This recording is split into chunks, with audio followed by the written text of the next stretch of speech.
Hello and welcome, Inspired Podcast community. This is your new episode. My name is Caroline, and my today's guest is the true manifestation. I asked her, and she said yes. Welcome, Gillian Sneddon. How are you today?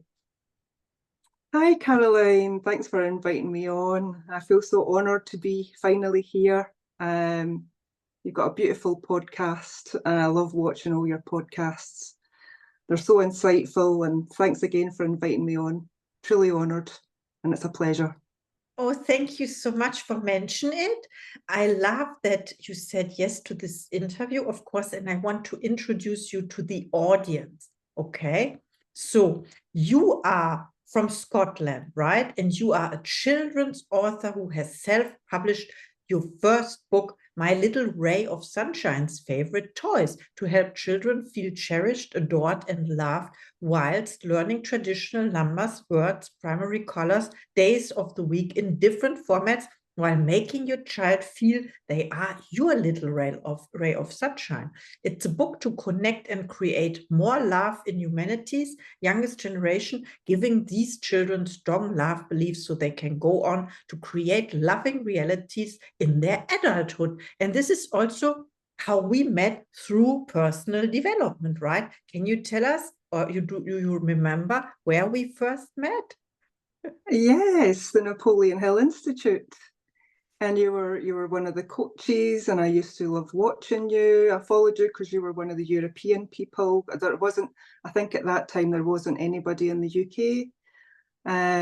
So yeah, we met in the Napoleon Hill Institute studying together, and it was wonderful to meet you, Caroline. Oh, thank you so much. And we met in person as well last year in September in Los Angeles. And this is so amazing to be connected all over the world, you know? So my first question is, what inspires you? What inspires me is probably the people who I love. They really inspire me. And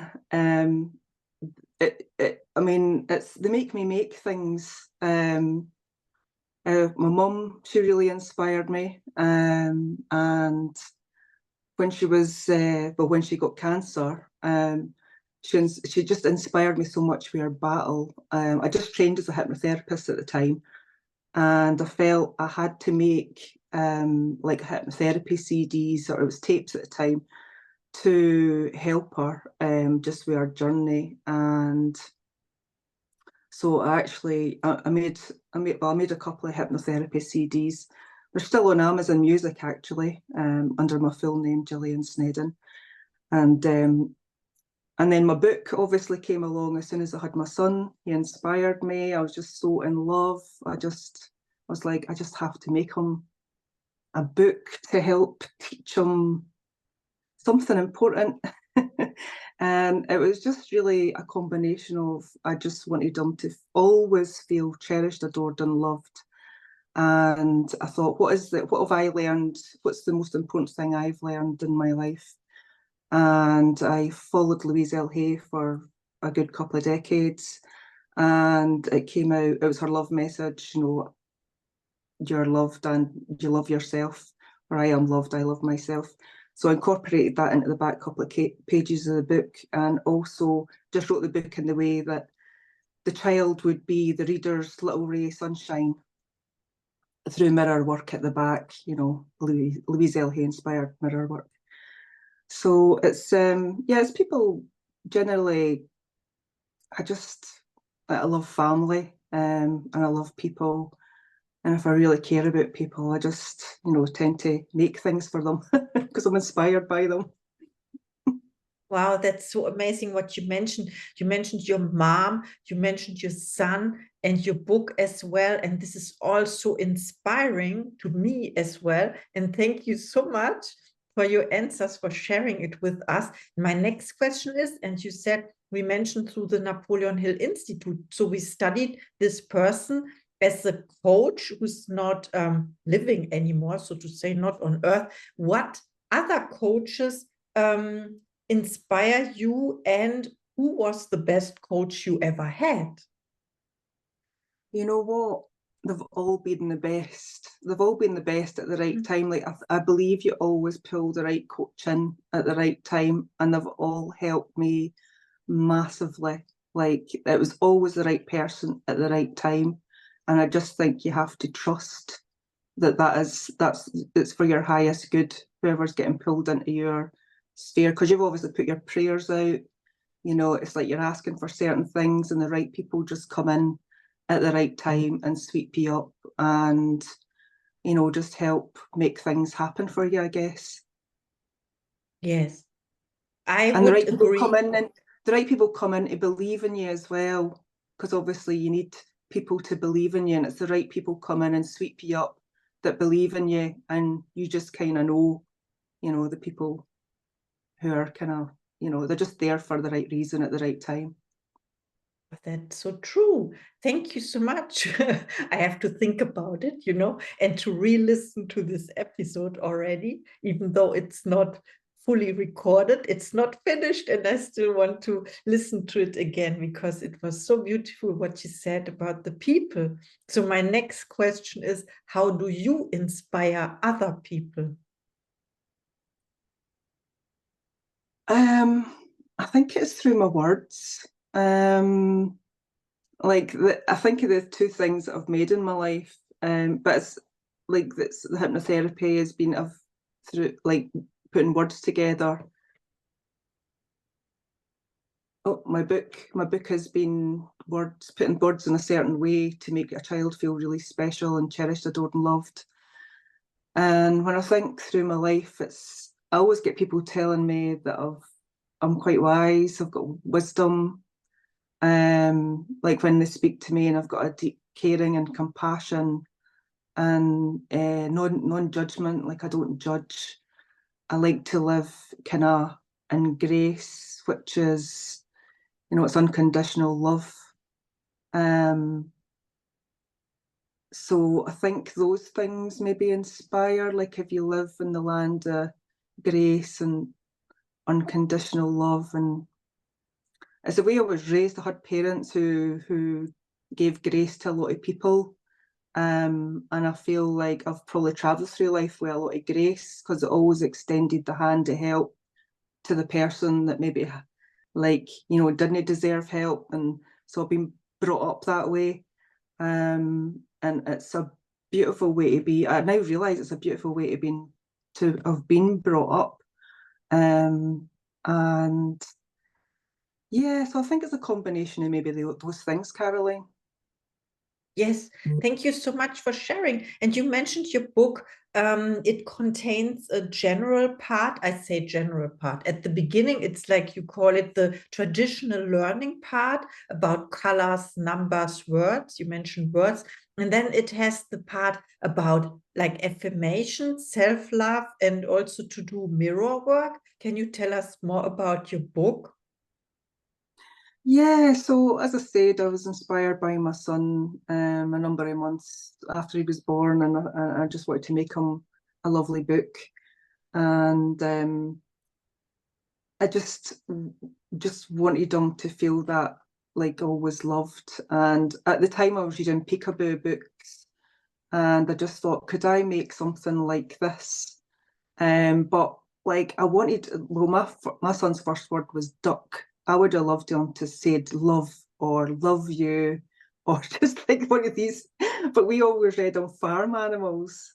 So, and I thought, wouldn't it be nice if there was just a book out there that their kind of favourites, Ray Sunshine, and oh, I love you. You know, I would have loved his first word to be love or something like a beautiful word. But so I just thought there was a market for the book to maybe, you know, maybe other parents wanted that as well. And yeah, I just wanted to do a bit of teach. I didn't think I could make the full book, like maybe every page, like fully love. So I put traditional teaching in as well. And I decided 7 days of the week. And at the time, he really loved board books. So I made it a flat board book as well. So you can open the flap and you get to make a noise, which babies and kids love to do. And then you get to like when they get older, they can speak into the mirror. I mean, my son used to like saying all different things. I mean, into the mirror. I used to always say like, just say I love you, and he'd make up some other phrase, you know. And he just loved the mirror. So yeah, I think it's a fun book. I think children will love it, and parents might love it as well. Oh, thank you so much for sharing. Yes, I can imagine now, and I also saw pictures of your book in the bookstores. It was on your TikTok account, you know.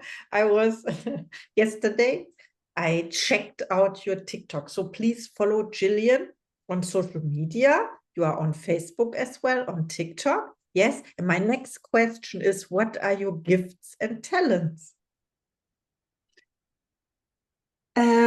My gifts and talents, again, I think it's like to do with words, my words, compassion, caring. Caring is really important. And you know, giving grace to people, and living in grace. Yeah, I think it's like those, a combination of those. I love creativity. That's my favourite. It's like, see, doing something creative. I mean, I used to make jewellery, and I think it's like ideas is my superpower. I love making like something from nothing, and then seeing somebody really enjoying it. Like if it was a bracelet, or it was like a Christmas decoration, snowflake, or my book. It's just, I like making. I mean, obviously at the craft fairs with my jewellery, I would like, you get to see the joy on their faces when they buy it, you know. And it was always like the bracelet that I loved the best, that they loved the best as well, which was like, no, when you learn all this stuff with Napoleon Hill, it's all about like, what thoughts are you putting into something, you know. And now I can see like the bracelet that was like worked on really closely and like meticulously and made perfectly. It's like, that's the one that everybody, you know, loved. So yeah. It was my so passion amazing. my passion for creativity, maybe my passion for creativity as well. I love creating, but people enjoying whatever it is, you know. Just, I like making people happy, or like seeing their happiness. It gives me happiness if other people are happy, and it raises my frequency and raises my happiness. So I've always been kind of a lifter of spirits as well. Like that's one of my gifts. Like, I like to lift people, like in any way, whether it's words or a book or jewellery or Christmas decorations. Yeah. Thank you so much. And you mentioned the word bracelet. I'm also into words, and I will never forget. I have to show it now in the camera. The bracelet you gave me when we met in person in Los Angeles. Thank you, thank you, thank you. I feel blessed. You said giving grace to people. I love that expression. And I have to ask you something, because you are a native speaker in English. I know this from Bob Proctor. You know, lesson 11 of Thinking into Results is leaving everyone with the impression of increase. What would you say is the difference between giving grace to people and leaving someone with the impression of increase? Well, giving grace to people is leaving an impression of increase. That's why I like living in the land of grace, because when you think of in the land of you've earned it, or you have to earn it, or deserve it, it's like to me that aligns with conditional love. You've got to tick this box, this box, this box, this box. And if it's used in the wrong way, it can be used as punishment and as a demotivation tool. So the whole deserving thing has to be used as a motivational tool. So it's like, you know, if you spend 4 years training to do a job, you know, you're going to get this high pay, you're going to get this job, then it's motivational. But if you're using it in the other way, to where it demotivates people, and I class it as, I don't even want to live in it. I class it as conditional love. I don't want to live there. I only want to live in unconditional love and grace. Like that's how I was raised, and it was beautiful, because you didn't experience the pain of not deserving, or I never even knew that expression until I turned up to Proctor Gallagher. and did my Proctor Gallagher study, and then I heard people say earning, deserving. And I was like, imagine if I had been raised like that, it would have been really painful. And so, but it's just my perspective, and it's obviously just the way I've been raised. And I can now see, like, I was probably quite blessed having the parents that I had. I understand now. I would say grace is something from within. You have it. It's your birthright. You can share it with everyone. It never ceases. And grace is maybe like water to the fish. You don't recognize it. For you, it's normal, or to have it, to share it. And the other thing is what we train, what we learn. Yes, we have to think about it consciously in order that it gets into our subconscious mind. I have another question for you. You mentioned, and I mentioned Bob Proctor, and he's all about goal setting and achieving. So my question is, do you set goals for yourself or intentions? And what is one of your goals for 2024? Yes, I do set goals for myself. I've got a huge goal. It's been a huge goal for, probably when I set it with Bob Proctor coaching. But it's to find a bulk buyer for 100 million copies of my books. But it's a big one. But even just like a bulk buyer for 30,000, that's another goal as well. I love it. Thank you so much for sharing 100 million copies of your book. Please reach out to Gillian. She's amazing. Connect and make this dream come true, because it already is, right? So my last question is, when people reach out to you after listening to this podcast episode, and they definitely will, do you have special offers or services, and how can they help you? Well, it's just my book. I mean, my TikTok is dedicated to my book. I've got my email address on there, so people can contact me through that. So I mean, if anybody wants a book, just contact me. That's my offer. I love it, and I'm sure you autograph, or you write dedications into it if people want to. Yeah, I can autograph it. Of course, it would be an absolute pleasure if anybody wanted an autograph. Yeah. Oh, thank you so much. This was an amazing interview, and maybe you have a last message to our audience. Stay blessed, love yourself, and always know that you're loved. Thank you so much. It was amazing. I will re-listen to it.